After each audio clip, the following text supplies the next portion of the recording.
Hello दोस्तों, मेरा नाम है संजय सिंह। तो आज के इस खास वीडियो में मैं और आप साथ में चलेंगे आगरा का फोर्ट घूमने के लिए, जिसमें इस किले के कोने कोने से चप्पे चप्पे से खरोद के निकालेंगे इतिहास के कुछ पन्ने, जिसमें जानेंगे मुगल साम्राज्य के बादशाहों के किस तरह के हुआ करते थे शो, कहाँ पर वो खाया करते थे, कहाँ पर वो खेला करते थे, कहाँ पर वो रहा करते थे, कहाँ पर वो सोया करते, और जानेंगे कि जिस बादशाह ने इस किले को बनवाया क्यों उसी को उसी किले में रहकर बंदी बनना पड़ा। आगरे किले की पूरी इन्फॉर्मेशन के लिए आपको करना होगा आगरे किले का पूरा भ्रमण, जो कि मैं करवाऊंगा आपको इस पूरे वीडियो में। तो वीडियो को अंत तक आपको जरूर देखना है। तो आइए चलते हैं, किले को अंदर से देखते हैं और जानते हैं कि क्या थी इसकी विशेषताएं, क्यों इतना मुश्किल हुआ करता था इस किले को आक्रमण करना, इस किले को हासिल करना, इस किले के ऊपर अधिकार जमाना। तो अभी मैं खड़ा हुआ हूँ आगरे किले के एंट्री गेट पर और मेरे पीछे आप देख रहे हैं टिकट काउंटर बना हुआ है।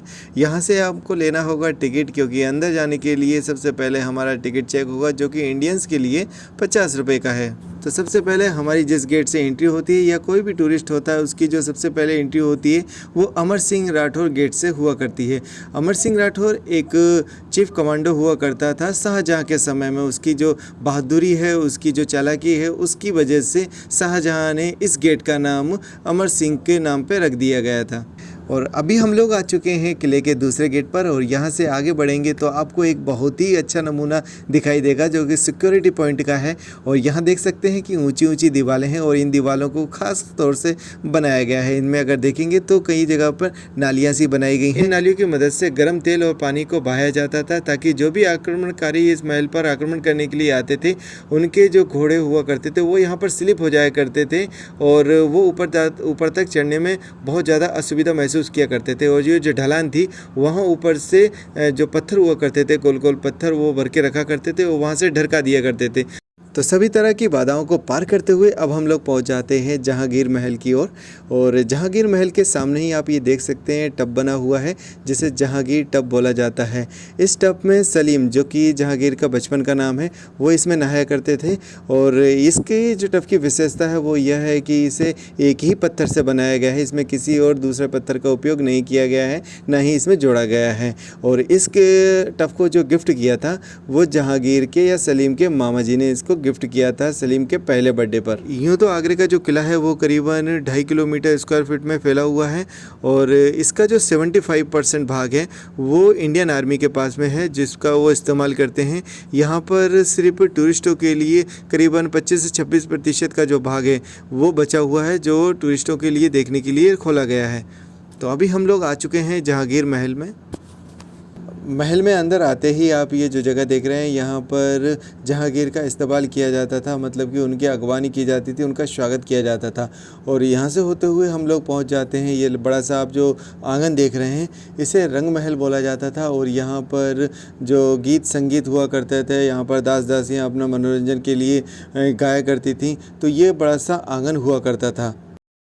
इसी आंगन में आपको ये कमरे बने दिखाई दे रहे हैं, ये जहांगीर की लाइब्रेरी हुआ करती थी, क्योंकि जहांगीर को पढ़ने का बहुत ज़्यादा शौक़ था और वह किताबों का अध्ययन किया करता था। इसी वजह से उसने अपनी लाइब्रेरी बनवा रखी थी। आप देख सकते हैं कि महलों की दीवारों के अंदर काफ़ी सारी रैक्स बनी हुई हैं, आलिये बने हुए हैं। इन्हीं आलियों और रैक्स के अंदर वह अपनी किताबों को रखा करता था, जिनका वह अध्ययन किया करता था। जहांगीर महल को अगर गौर से देखा जाएगा तो यह बिल्कुल उस तरह से बनाया गया है जो कि फतेहपुर सीकरी अगर आपने देखा होगा।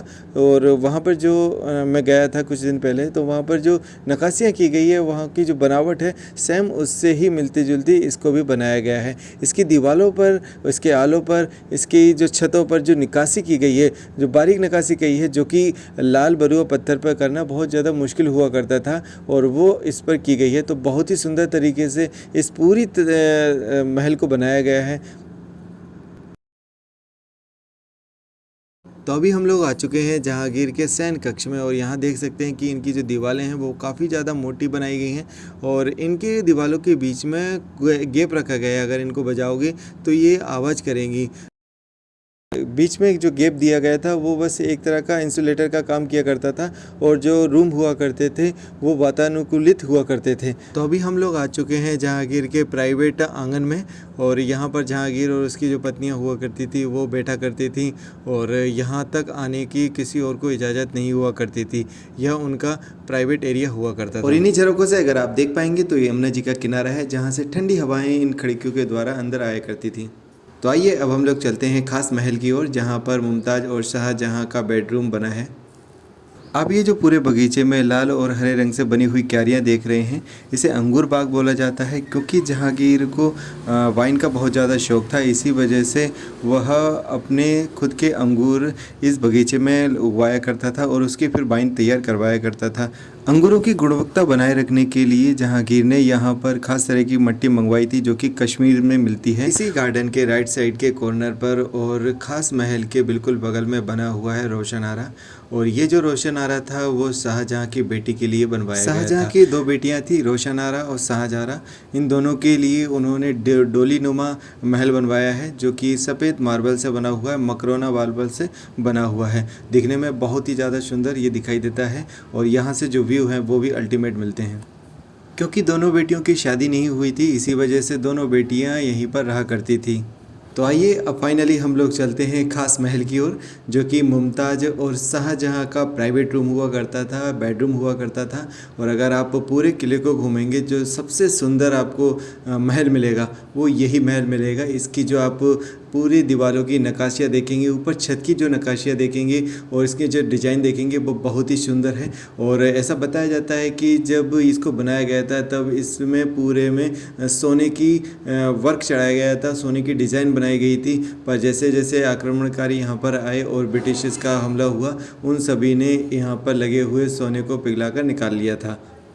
ऐसा बताते हैं कि सोने की डिज़ाइन होने की वजह से जब रात को यहाँ पर मशाल रखी जाती थी तो मशाल से यह पूरा महल जो इतना ज़्यादा चकमकाता था कि इसकी जो रोशनी है वो ताजमहल से भी देखी जा सकती। इसी खास महल के लेफ्ट साइड में बना हुआ है शाहजहाँ की छोटी बच्ची जहाँ आरा का महल। जहाँ आरा का जो महल है वो देखने में बिल्कुल रोशन आरा की तरह ही है। तो दोनों बच्चियों के जो महल बनवाए गए थे बिल्कुल सेम बनवाए गए थे और सभी को सफ़ेद मार्बल से बनाया गया था। रोशन आरे में अगर आप देखेंगे तो इसमें छोटे छोटे से आलिया बनाए गए हैं। एक्चुअली में इन सभी में तरह तरह की जलने वाली मोमबत्तियाँ रखी जाती थी या फिर दिए रखे जाते थे जो अलग अलग तरह की लाइट का प्रकाश दिया करते थे। बादशाहों के रहन बसेरों को देखते हुए आइए अब हम लोग चलते हैं और देखते हैं कि उनकी न्याय व्यवस्था कैसी थी, उनका किस तरह का न्याय करने का कक्ष हुआ करता था। तो अभी हम लोग चलते हैं दीवाने आम, जहाँ पर बादशाह अपने मंत्रियों के साथ में बैठक लगाया करते थे और वहाँ पर जो आम जनता हुआ करती थी, उनकी जो समस्याएं हुआ करती थी, उनको जो न्याय देना होता था उस काम को पूर्ण किया करते थे। तो आप देख सकते हैं कि जो दीवाने आम बनाया गया है वो काफ़ी ज़्यादा बड़ा स्पेस लेकर बनाया गया है, क्योंकि यहाँ पर जो ग्रामीण जनता हुआ करती थी या फिर शहरी जनता हुआ करती थी वो अपनी समस्याओं को लेकर आया करती थी और यहाँ पर सभी मंत्रीगण बैठा करते थे। ये जो सामने आप देख रहे हैं ये जो जगह है वो खासकर बादशाह के लिए हुआ करती थी, जहाँ पर वो बैठा करते थे और सभी जो समस्या होती है उसको सुना करते थे, उनका निवारण भी किया करते थे। और इनका जो यहाँ पर आने का जो रास्ता है वो अगर आपने अंगूरी बाग देखा होगा, मैंने पिछले अभी वीडियो में बताया है, वहाँ से ही एक सीधा रास्ता हुआ करता था जो कि बादशाह के इस न्याय घर में आया करता था। यही दीवाने आम के बिल्कुल सामने एक ब्रिटिश तोप रखी हुई है। जब यह पूरा का पूरा किला ब्रिटिश के अधीन आ गया था उस समय इस तोप को यहाँ पर लाया गया था, तब से यह तोप को यहाँ पर इसकी सुरक्षा के लिए रखा गया था। तो आइए अब हम लोग चलते हैं दीवाने खास, जहाँ पर बादशाह अपने पूरे मंत्रिमंडल के साथ में पूरे राज्य की जो समस्याएं होती थी या उन्हें किसी चीज़ का डिस्कशन करना होता था तो वो यहाँ पर अपनी सभा लगाया करते थे और यहाँ पर आकर उसके चीज़ का चिंतन किया करते थे या उसकी समस्याओं का समाधान किया करते थे।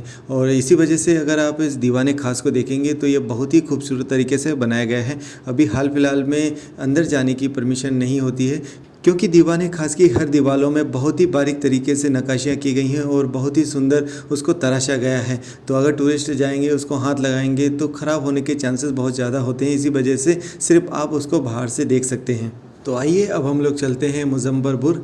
यहाँ पर जो शाहजहाँ था उनको कैद कर लिया गया था क्योंकि वह चाहते थे एक और ताजमहल बनवाना जो कि ब्लैक ताजमहल के नाम से जाना जाएगा, पर उनके जो पुत्र थे औरंगज़ेब वह नहीं चाहते थे और अधिक उस पर पैसा खर्च करना, और यह इस्लाम के खिलाफ भी हुआ करता था क्योंकि इस्लाम में किसी भी मज़ार पर बहुत ज़्यादा पैसा खर्च करने की अनुमति नहीं है। आप देख सकते हैं कि सफ़ेद मार्बल पर किस तरह से डिज़ाइन बनाई गई है, और यह पेंट करके नहीं बनाई गई है, यह ख़ास तरीके के पत्थर लाकर इसके बीच में गैप कर और फिर उनको रखा गया है। तो बहुत ही मुश्किल यह काम हुआ करता था, और जब तक शाहजहाँ ने अपनी मृत्यु को नहीं देख लिया तब तक उनको यहाँ पर नज़रबंद करके ही रखा गया। अच्छी बात यह थी कि यहाँ से ताजमहल दिखाई करता था, तो वह यहाँ पर बैठकर अपना ताजमहल का दीदार किया करते थे, अपनी मुमताज़ याद किया करते थे, और इसी तरह से उनकी जीवन लीला समाप्त हो जाती है। आगरा फोर्ट को घूमने में करीबन आपको 1 से 1.5 घंटे लग जाएगा, इसीलिए जब भी आप आइएगा यहाँ पर फुर्सत में आइएगा, और अगर हो सके तो गाइड ज़रूर कर लीजिएगा क्योंकि वो आपको पूरी तरीके से एक्सप्लेन कर देगा कि किस जगह पे कौन सी चीज़ है और क्या इस्तेमाल उसका हुआ करता था। तो यहाँ पर देखने को बहुत कुछ है, और अगर आप एक बार भले ही ताजमहल देखने मत जाइएगा पर यहाँ किला देखने के लिए ज़रूर जाइएगा क्योंकि यहाँ पर बहुत कुछ है जानने को आपको। तो इसी के साथ में अब हमारा यह वीडियो का अंत है, और आप लोगों से उम्मीद है कि आप लोगों को यह वीडियो पसंद ज़रूर आया होगा। अगर आपको वीडियो पसंद आया है तो इसे लाइक ज़रूर कर दीजिएगा, और चैनल अगर आपने अभी तक सब्सक्राइब नहीं किया या फिर आप चैनल पर पहली बार आए हैं तो इस चैनल को सब्सक्राइब ज़रूर कर लीजिएगा। और आपने इस वीडियो को देखा और अपना महत्वपूर्ण समय मुझे दिया, इसके लिए आपका बहुत बहुत शुक्रिया। और आगे हम इसी तरह से चालू रखेंगे, और अब हम लोग फतेहपुर सीकरी के लिए निकलेंगे। तो अगली